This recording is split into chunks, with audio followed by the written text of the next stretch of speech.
سیدنا آدم علیہ السلام سے لے کر جناب عیسیٰ علیہ السلام تک ہم نے مختصر طور پر پڑھا ہے۔ اللہ تعالیٰ اس کو اپنی بارگاہ میں قبول فرمائے، آمین۔ اب اس کے بعد جناب رسول اللہ صلی اللہ علیہ وسلم کی سیرت طیبہ کا تذکرہ، جو کہ آپ میں سے ہر مسلمان آدمی کے دل کی آواز ہے۔ ہر بندہ یہ چاہتا ہے کہ ہم اپنے نبی کے حالات کو جانیں، نبی مکرم صلی اللہ علیہ وسلم کے حالات سے باخبر ہوں۔ آج سے ہم اس سلسلے کو شروع فرمانے لگے ہیں، اور اس سلسلے میں سب سے پہلی گزارش تو آپ سے یہ ہے، جب رسول اللہ صلی اللہ علیہ وسلم کی سیرت طیبہ کا ذکر ہوگا تو اس میں بار بار آپ کا نام آئے گا۔ جب بھی حضور اقدس صلی اللہ علیہ وسلم کا نام آئے، سب حضرات نے محبت کے ساتھ پڑھنا ہے صلی اللہ علیہ وسلم۔ اس میں سستی نہیں کرنی۔ حضور اقدس صلی اللہ علیہ وسلم نے ارشاد فرمایا، قیامت کے دن میری امت میں سے میرا قریب ترین امتی وہ ہوگا جو مجھ پر کثرت کے ساتھ درود پڑھنے والا ہوگا۔ اس لیے اس کا اہتمام کیا جائے۔ احادیث کی کتابیں اگر آپ دیکھیں نا جی، اگر ایک صفحے پر 50 دفعہ نبی مکرم صلی اللہ علیہ وسلم کا نام آئے تو محدثین نے ہر جگہ پر ساتھ پورا درود شریف بھی لکھا ہے۔ ہماری طرح نہیں کہ صرف سواد ڈال دیا، پورا درود صلی اللہ علیہ وسلم پورا لکھا ہے۔ اس لیے جب بھی ایک محفل میں اتنی دفعہ بھی نام ہے، ابھی دیکھو سیرت النبی صلی اللہ علیہ وسلم کا تذکرہ ہے، ابھی مجھے بات شروع کی ہوئی شاید 2 منٹ ہوئے ہوں گے، لیکن 2 منٹوں میں ہم نے 10-15 دفعہ تو نام لے لی ہے۔ یہ کتنی بڑی ایک فضیلت کی بات ہے کہ ہم اس آدھے گھنٹے میں یا 40 منٹوں میں انشاءاللہ 20 دفعہ اپنے نبی صلی اللہ علیہ وسلم کا نام بھی لیں گے اور اس پر درود بھی پڑھیں گے انشاءاللہ۔ ہمارے نبی مکرم صلی اللہ علیہ وسلم کی ولادت باسعادت مکہ مکرمہ میں ہوئی۔ کہاں ہوئی جی؟ مکہ مکرمہ ایک بالکل خشک پہاڑوں کا علاقہ تھا، جہاں پر آبادی کا کوئی نام و نشان موجود نہیں تھا۔ ابراہیم علیہ السلام کے تذکرے میں ہم نے پڑھا، ابراہیم علیہ السلام کو اللہ تعالیٰ نے حکم دیا تھا کہ اپنے بچے اسماعیل کو اور اپنی بیوی ہاجرہ کو آپ وہاں چھوڑ کر آئیں جہاں اب بیت اللہ ہے، جہاں اب مکہ مکرمہ ہے۔ تو ابراہیم علیہ السلام اپنی بیوی ہاجرہ اور اپنے لخت جگر ننھے اسماعیل علیہ السلام کو وہاں چھوڑ کر آئے۔ ظاہر بات ہے کھانے کا خرچہ جتنا بھی ہو وہ تو ختم ہو جاتا ہے، جو کھجوریں جو پانی ان کے پاس تھا وہ کچھ وقت تک تو چلا اور پھر ختم ہو گیا۔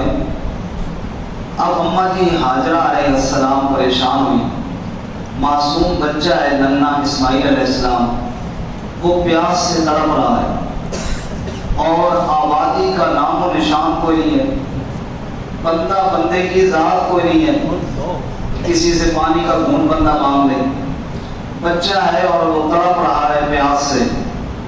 آپ خود اندازہ لگائیں کہ پیاس سے اتنا بچہ نہیں تڑپا ہوگا جتنی اس کی ماں تڑپی ہوگی۔ اور اسی تڑپ میں اماں جی کبھی صفا پر اور کبھی مروہ پر دوڑ لگا رہی ہیں کہ کہیں کوئی بندہ نظر آ جائے، کہیں کوئی پانی کا کوئی نشان نظر آ جائے۔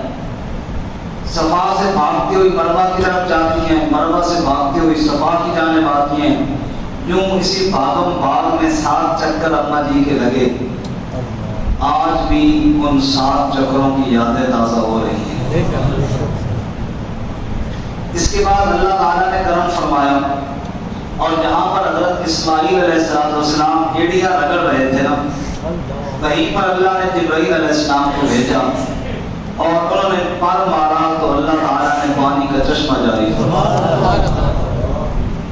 علماء فرماتے ہیں زمزم کا پانی بڑی برکتوں والا ہے، اس میں ابراہیم علیہ السلام کی ایڑی لگی ہے اور جبرائیل علیہ السلام کا پر لگا ہے، اور جناب محمد الرسول اللہ صلی اللہ علیہ وسلم کا جھوٹا پانی شامل ہے۔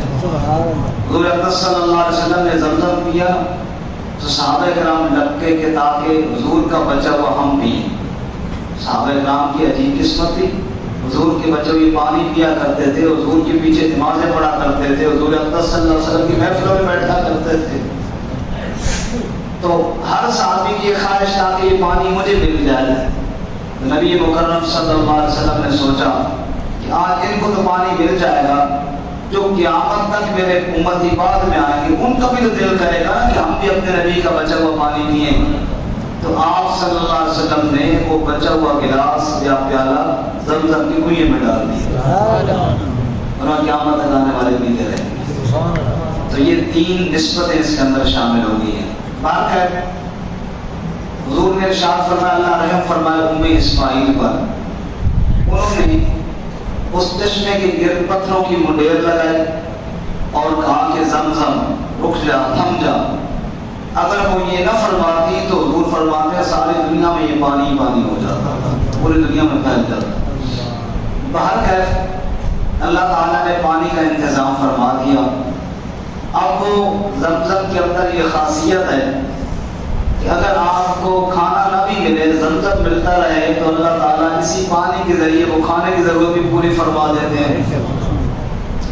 اب جناب حضرت اسماعیل علیہ السلام اور ان کی والدہ حاجرہ خوشحال ہو گئی, زمزم کا چشمہ مل گیا.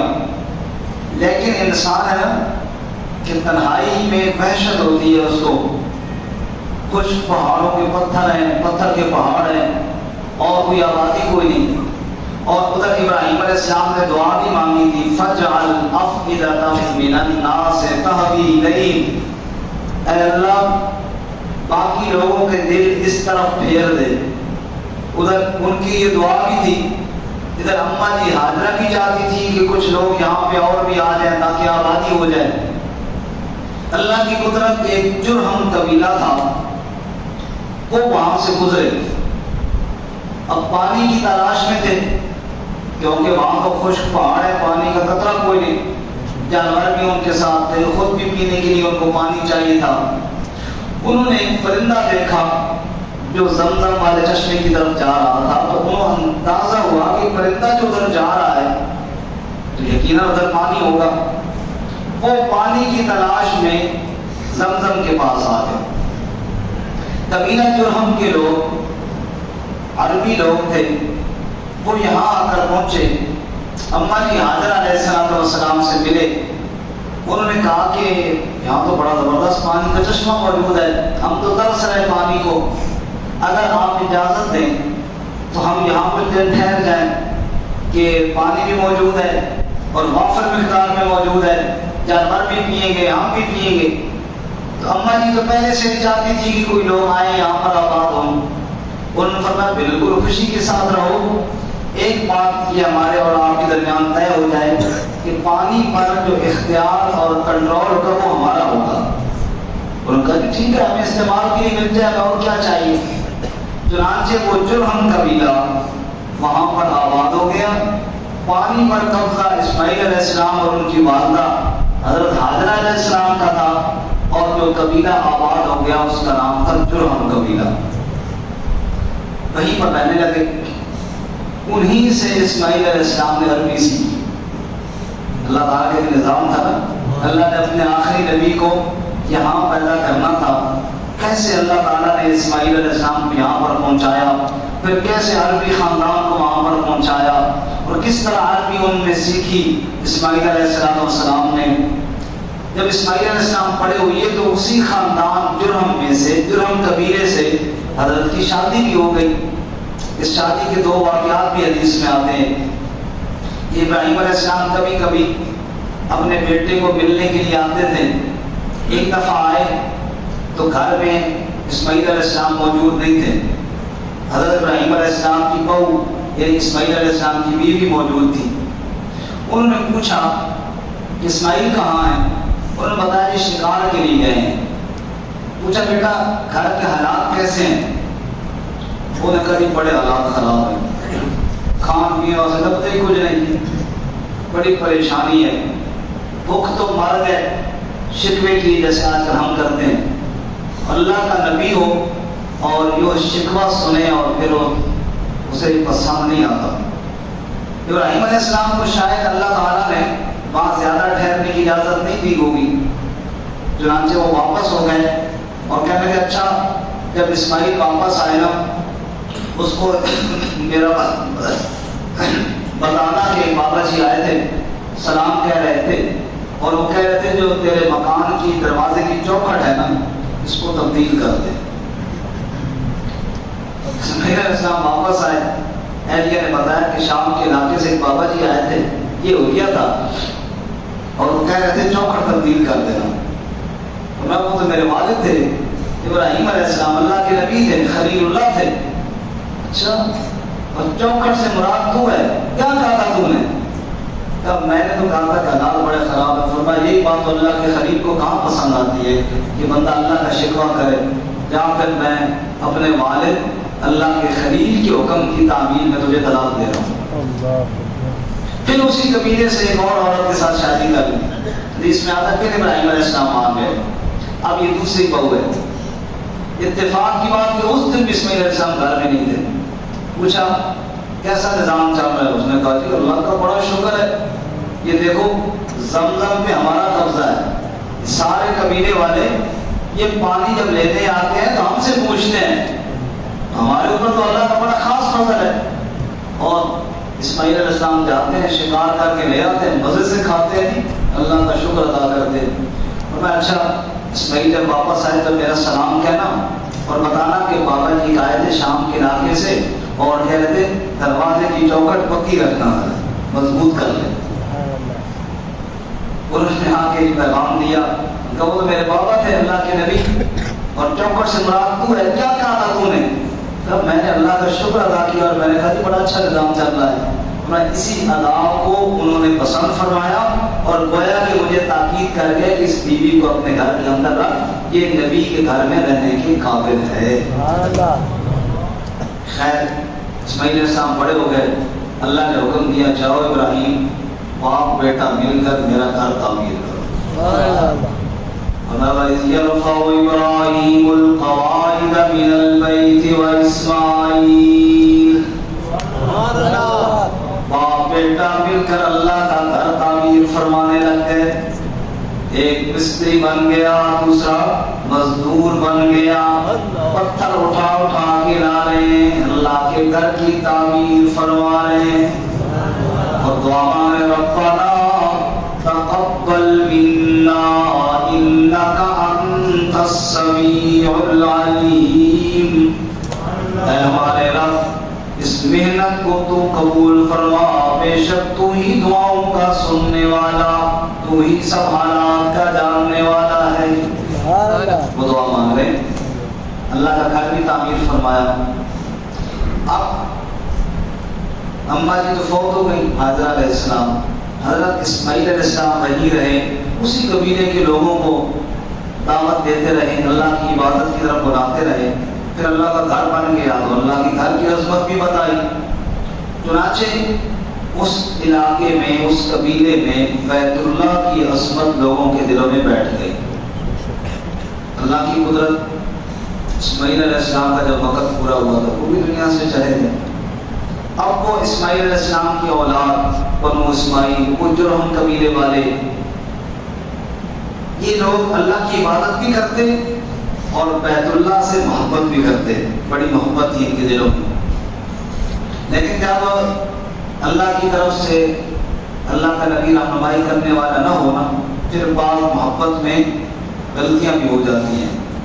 غلطیاں یہ ہوئی کہ حجر اسود کو تو چومنا سنت تھا، لیکن انہوں نے بیت اللہ کے ہر پتھر کو، پھر بیت اللہ کے ارد گرد والے پتھروں کو بھی چومنا شروع کر دیا۔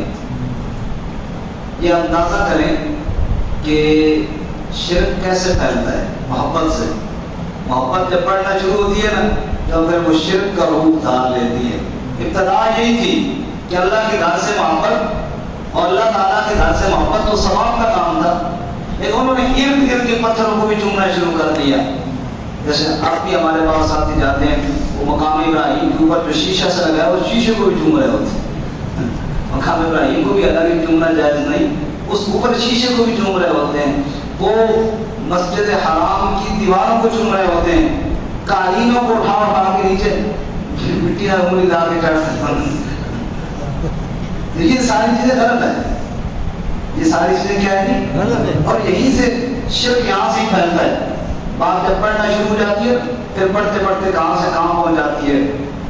ہمارے پاس ساتھی تو اللہ ان کو ماشاءاللہ خوش رکھے بڑا تیز چاقو یا بلیڈ لے کر جاتے ہیں, کعبے کا غلاف کاٹ کے لے آتے ہیں. یہ برکت ہوتی ہے. اسی لیے وہ جب حج کے دن میں رش زیادہ ہوتا ہے تو وہ اس کو لپیٹ کر اوپر کر دیتے ہیں. شاید میرے خیال سے 8.5 کاٹ کے لے جا سکتے. ہمارے ایک ساتھی کہہ رہے تھے شکر ہے کعبۃ اللہ اور روضہ رسول صلی اللہ علیہ وسلم ہمارے پاس نہیں ہے, سعودی عرب میں ہے. ہمارے پاس ہوتا سر چٹ چٹ کے ختم کر چھوڑنا سے, چاٹ چاٹ کے ہم نے ختم کر دینا تھا. وہ جناب وہ مکے والے, وہ جرہم قبیلے والے, محبت جب زیادہ پڑی نا انہوں نے پتھروں کو چاٹنا شروع کر دیا جناب. پوس سے دینا, ادھر اٹھا کے رکھنا, ادھر اٹھا کر رکھنا. باقاعدہ بت پرستی نہیں تھی لیکن وہ بیت اللہ کے ارد گرد کے پتھروں کو چومتے تھے. محبت بیت اللہ کی تھی لیکن ارد گرد کے پتھروں کو چومنا شروع ہو گیا. تو ایک ماحول بننا شروع ہو گیا بت پرستی کی طرف. پھر بت پرستی کی بنیاد جو ڈالی تو عمر بن لوحی نے ڈالی. مکہ میں ایک شخص تھا, اس کا نام تھا عمر بن لوحی. یہ بدبخت گیا شام کے علاقے میں. اس نے وہاں دیکھا کہ بڑے زبردست بت بنے ہوئے ہیں, مجسمے بنے ہوئے ہیں. تو اس نے سوچا کہ ہم ادھر ایسے پتھروں کو چاٹتے رہتے ہیں, کیوں نہ میں یہ لے جاؤں. تو یہ شام کے علاقے سے پہلا بت مکہ میں لے کر آیا جس بت کا نام تھا ہبل. اور یہ بت یہ مکہ میں لے کر آیا اور اس نے کہا ہر پتھر کو نہ چاٹا کرو, اس کے آگے آگے جھکا کرو. اب ظاہر بات ہے باقی سادے پتھر تھے, وہ ذرا کھڑا اڑا ہوا پتھر تھا, ایک پورا مجسمہ تھا. لوگوں نے کہا یہ بات اس کی ٹھیک ہے, زبردست چیز لے کر آئے. پھر یہ گیا ایک اور بت بھی اٹھا کر لے آیا. طائف کے علاقے میں بنو ثقیف قبیلہ تھا, ان کے بت کا تھا نام لات. مکے میں ہبل بھی تھا, عزا بھی تھا, یہ بڑے بت تھے. اس کے علاوہ بھی تھے, منات بت تھا. اب عمر بن لوحی کی یہ تھانیداری حاصل تھی کہ جناب یہ بت میں لے کر آیا ہوں تو اس کے اوپر قبضہ میرا ہے, تو اس کی اجازت سے لوگ جاتے عبادت کرتے. اب لوگوں نے کہا کہ یار کیوں نہ ہم اپنا الگ الگ بت بنا لیں. عمر بن لوحی سے مشورہ کیا, وہ نے کہا ٹھیک ہے ہر قبیلے والا اپنا اپنا بنا لے لیکن مٹیریل ساڑا ہو سی. مٹیریل کی ہو سی کاروبار ہے نا, معبودوں میں کاروبار شروع ہو گیا.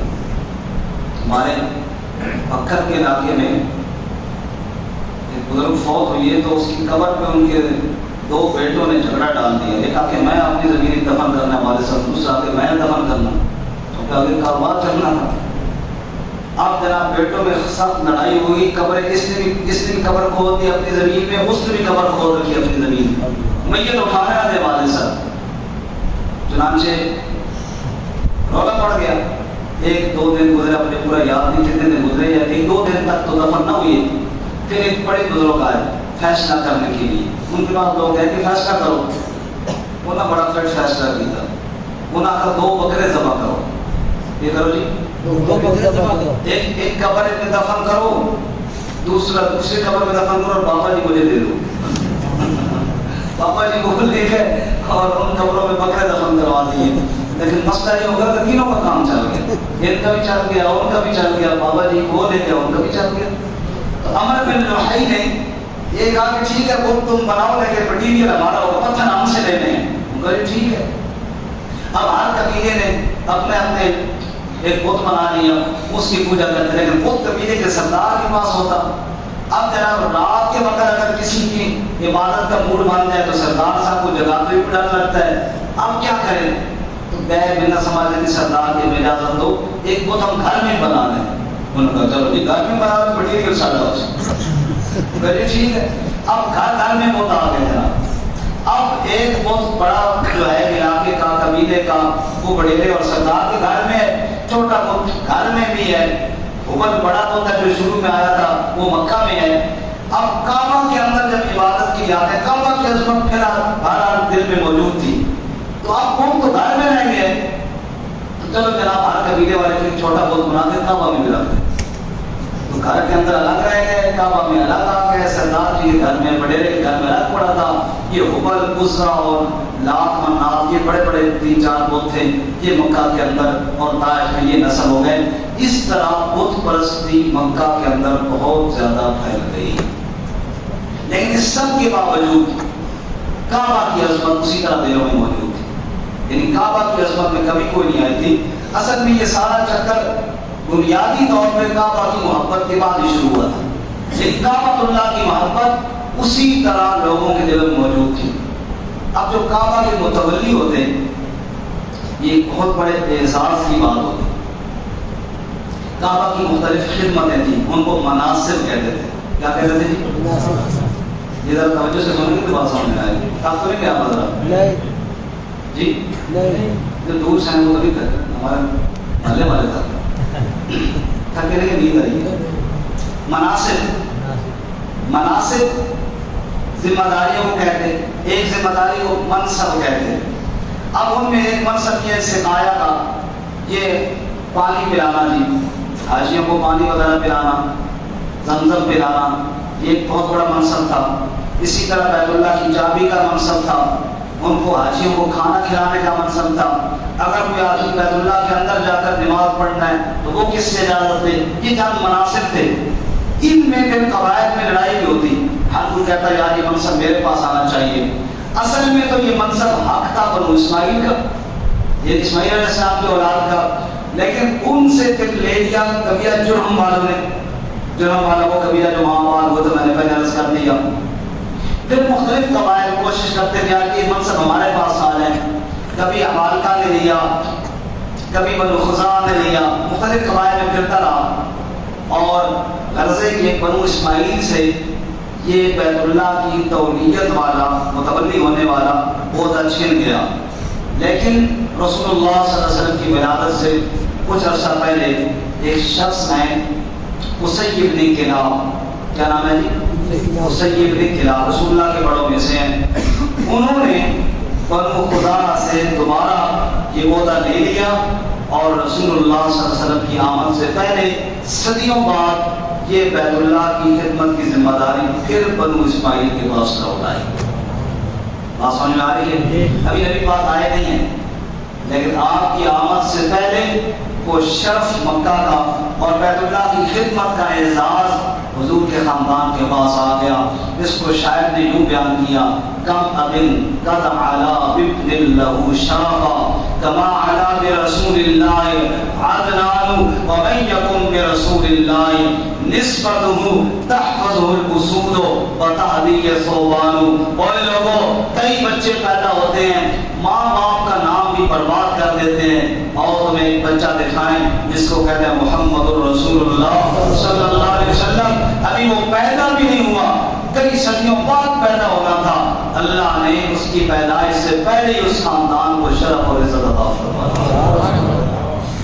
تو قصی بن کلاب کے پاس آ گئے تھے. قصی بن کلاب نے جب دوبارہ ان کے پاس ہوتا آیا، اس نے بڑی چینجیں کی، بڑی تبدیلیاں کی. مثلا اس نے دار ندوہ پہلے اس نے بنایا، مکہ میں ایک گھر بنایا کہ اہل قریش یا اہل مکہ اس میں مشورہ وغیرہ کیا کریں گے، کوئی اہم امور پہ میٹنگ کرنی ہو، مشورہ کرنا ہو، ایک گھر اس نے بنوایا. اسی طرح اہل مکہ پہلے جھونپڑیوں میں رہتے تھے، اس نے کہا نہیں مکان بناؤ. پہلے گھر کے معنی نہیں بناتے تھے کہ اللہ کے گھر پکا ہے تو ہمارے کچھ جھونپڑیاں ہونی چاہیے. تو قصی نے اجازت دی اور قصی نے اپنی برادری کو کہا کہ پیسے جمع کیا کرو، ٹیکس دیا کرو، اور وہ اکٹھا کر کے حج کے دنوں میں جو باہر سے مسافر آئے ان کو کھانے کھلایا کرو. یہ رواج اس نے بڑے اچھے اچھے کام اس نے کیے.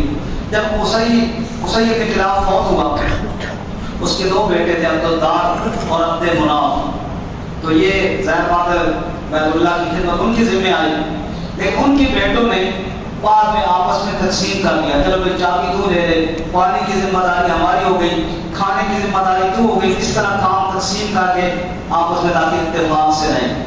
یہ سلسلہ چلتا رہا یہاں تک کہ رسول اللہ صلی اللہ علیہ وسلم کے پردادا ہاشم کے پاس آ گئے. اس کے پاس آ گئے ہاشم رسول اللہ صلی اللہ علیہ وسلم کے پردادا تھے اور بڑے سخی تھے. ہاشم نے جو شادی کی یہ یثرب سے کی.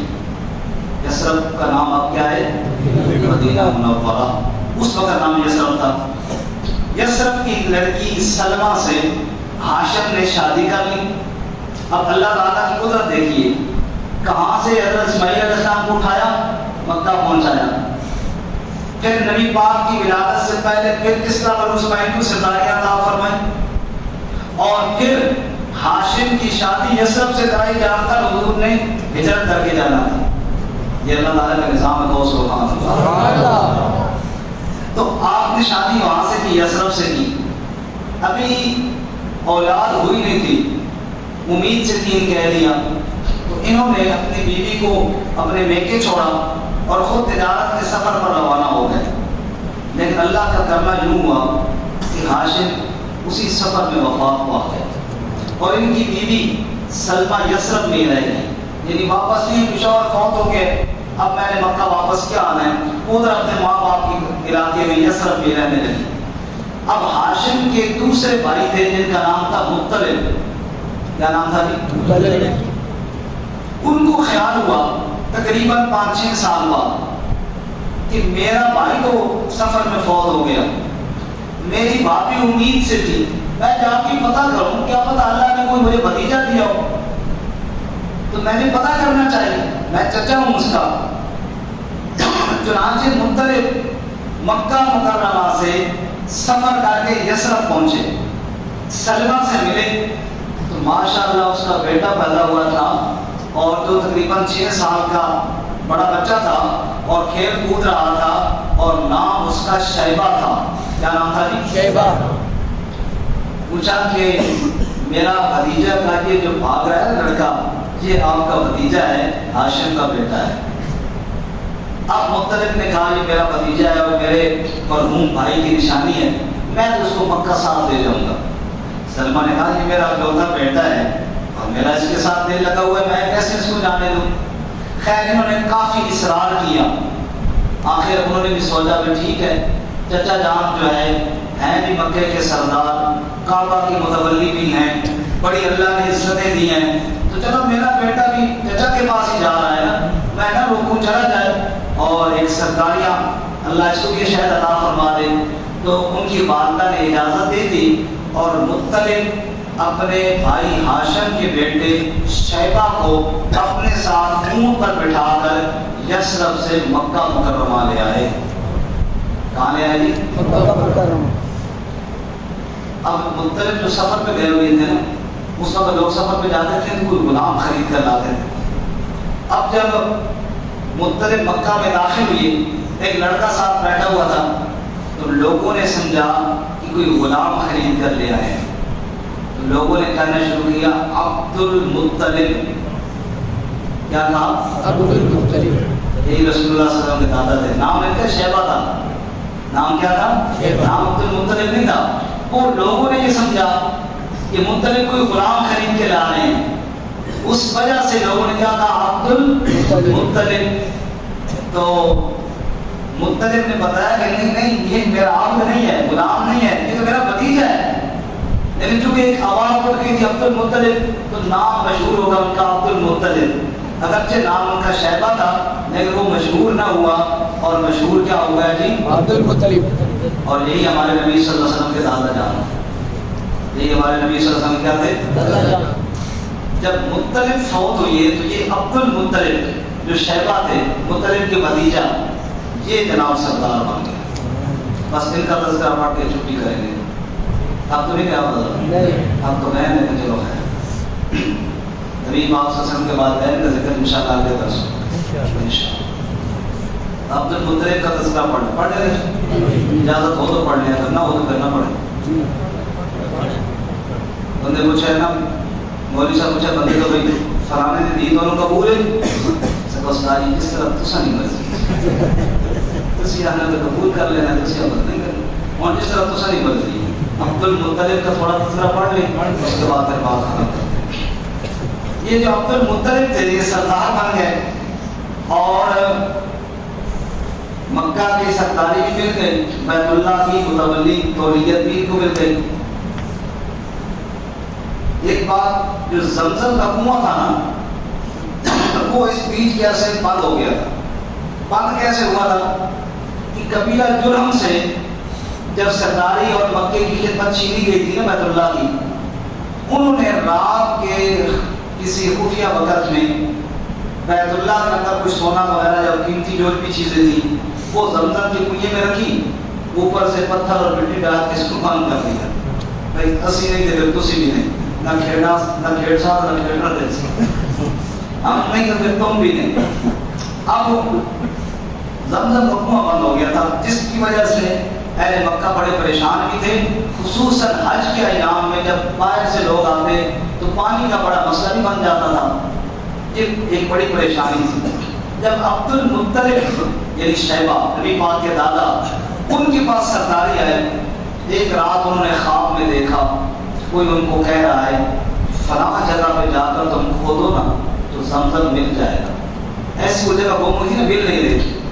اور ساتھ خواب میں یہ بھی ان کو کہا گیا تھا، کسی کہنے والے نے کہا تھا صبح آپ جب اٹھیں گے نا تو وہاں ایک کوا وہ ٹھونکے مار رہا ہوگا، جگہ خرید رہا ہوگا، تو وہیں پر آپ کھودے تو انشاءاللہ کنواں مل جائے گا. صبح یہ اٹھے اور بڑے حیران یار یہ خواب مجھے آئے. ہم لوگوں سے بات کی اور دیکھا تو واقعی ایک کوا بھی وہاں بیٹھا خرید رہا تھا. لوگوں سے کہا کہ چلو میرے ساتھ ملو تو یہاں پہ کھودتے ہیں انشاءاللہ مل جائے گا، کنواں مل جائے گا زمزم کا. لوگوں نے کہا چھوڑو یار پتہ نہیں خواب آئی، اب سارے جناب کنواں کھودتے تیری خواب پر لگ جائیں، کل تجھے کہیں اور خواب آئے تو ہم ادھر شروع ہو جائیں گے. پہاڑ ہے اور پتھریلی زمین ہے، کون کھودے؟ لوگ تیار نہ ہوئے. کوئی خواب ہے، کسی نے تھوڑا ہی بتایا پکی بات. اس وقت عبد المطلب کا ایک ہی بیٹا تھا جس کا نام تھا حارث. اس نے بیٹے حارث سے کہا چل بیٹا میں اور آپ کھود دیں. چنانچہ باپ بیٹا نے مل کر وہ جگہ کھودی. وہ جو سونا وغیرہ انہوں نے چھپایا تھا جرم تو وہ بھی مل گیا اور نیچے سے زمزم کا کنواں بھی برآمد ہو گیا. عبد المطلب کو یہ ایک اور اعزاز حاصل ہوا کہ زمزم کا وہ کنواں جو کئی سالوں سے گم ہو گیا تھا وہ دوبارہ اللہ نے عبد المطلب یعنی شیبہ نبی پاک صلی اللہ علیہ وسلم کے دادا کے ہاتھوں پہ وہ کنواں دوبارہ اللہ نے عطا فرمایا اور ظاہر فرما دیا. یہ بھی اعزاز تھا ان کی. اب اس وقت عبد المطلب کا بیٹا ایک ہی تھا. ان کا دل کرتا تھا کاش میرے زیادہ بیٹے ہوتے تو ہم سارے مل کر یہ کھولتے اور کسی اور کو کہنے کی ضرورت نہ پیش آتی. اس دوران اس نے منت مانی اگر اے اللہ تو نے مجھے 10 بیٹے دیے نا تو جو سب سے خوبصورت ہوگا وہ میں تیرے نام پر ذبح کروں. اگرچہ یہ ذبح کرنے والی بات جاہلانہ بات تھی، اسلام تو اس طرح کی منتوں کی اجازت نہیں دیتا ہے، لیکن اللہ کی محبت میں انہوں نے کہا تو اور جہالت تھا نا، کوئی اسلام کے قوانین تو ابھی تھے کوئی نہیں، انہوں نے اللہ کی محبت بھی مانی. آپ غور کریں کہ یہ اس وقت کی بات ہے جب لوگ بتوں کے نام پر ذبح کرتے تھے، لیکن نبی پاک کے دادا نے اس وقت جو منت مانی تو کس کے نام پر؟ اللہ. کس کے فیصلے ہیں؟ میرے اللہ کے فیصلے. چنانچہ اللہ نے پھر بیٹے دینا شروع کر دی. یہی بات دی گئی اور 10 بیٹے اس کے پورے ہو گئے. سب سے چھوٹے بیٹے کا نام تھا عبداللہ. کیا نام تھا جی؟ عبداللہ. ہمارے نبی صلی اللہ علیہ وسلم کے والد تھے. سب سے خوبصورت بھی یہ تھے. اب ہر آدمی مکے کا ان کو اپنا داماد بنانا چاہتا، ایسا خوبصورت لڑکا. ہر عورت ان کو اپنا شوہر بنانا چاہتی، ایسی ان کے اوپر سب کی نگاہ ٹکی ہوئی ہے. لیکن عبد المطلب کو اپنی منت یاد ہے کہ میں نے منت مانی 10 بیٹے ہو جائیں گے تو خوبصورت اللہ کے نام پر ذبح کروں گا. مخلص لوگ تھے، ہماری طرح تو تھے نہیں. مصیبت آئی تو منت مان لی اور جب مصیبت ڈال کی تو پھر منت سے فرار ہو گئے. بندہ چڑھ کے درخت تھے، سکر یا اللہ نیچے اتار، دم لگ رہا ہے نیچے اتر، تو اگر خیریت سے اتر کر تیرے نام پر بھینس دوں گا. کیا دوں گا جی؟ تھوڑا نیچے آیا، کہنے لگا اگر بھینس نہ دینا تو گائے ضرور دوں گا. تھوڑا اور نیچے کہنے لگا اگر گائے نہ بھی دینا بکری ضرور دوں گا. چلو مرغی تو دوں گا ہی. جب قریب آیا چھال ماری نا، یوں پکڑ کے مار دینا، اگر جان کے بدلے جان ہو گئی ہے. جس دفعہ تو کچھ دیتا نہیں ہوگی دفعہ درخت پہ چڑھتا نہیں. یہ ہمارے منتیں ہیں نا. عبد المطلب نے کہا نہیں میں نے تو منت مانی تھی بیٹا ذبح کرنا جو خوبصورت والا ہے. اب خوبصورت تو عبداللہ ہے، اسی کو ذبح کرتا. چل بیٹا چھری ہاتھ میں دی، کعبہ میں تجھے ذبح کرنے کی. راضی والے آگے عبد المطلب یہ کیا کر رہے ہو؟ یہ بیٹا ذبح کرنے کے قابل ہے؟ کہا میں نے منت مانی تھی تو منت کو تو پورا کرنا ضروری ہے. ان کا اس وقت حل نکالتے ہیں. کیا نکالو جی حل؟ اس وقت کوئی کاہنہ عورت تھی، اس سے کوئی مسئلہ پوچھتے ہیں. جب علماء نہ ہونا تو پھر لوگ کاہنوں سے مسئلے پوچھتے ہیں. سمجھ آئی؟ اللہ علماء حق کی زندگیوں میں برکتیں عطا فرمائے. نبی صلی اللہ علیہ وسلم کے سچے وارث ہیں جو قرآن و حدیث اللہ تعالیٰ کے ارشادات امت تک پہنچا رہے ہیں. اللہ ان کی زندگیوں میں برکتیں عطا فرمائے. خیر وہ کائنہ کے پاس گئے مسئلہ پوچھنے. کائنہ نے کہا ایسے کرو، ایک طرف رکھو 10 اونٹ اور ایک طرف عبداللہ اور پورا ڈالو. اگر پورا نکلے 10 اونٹوں کا اونٹ ذبح کر دو، پورا نکلے عبداللہ کا تو پھر 10 اور شامل کر کے 20 کر دو، پھر پورا ڈالو. اب بھی اگر پورا نکلے عبداللہ کا 10 اور شامل کر لو، 30 کر لو.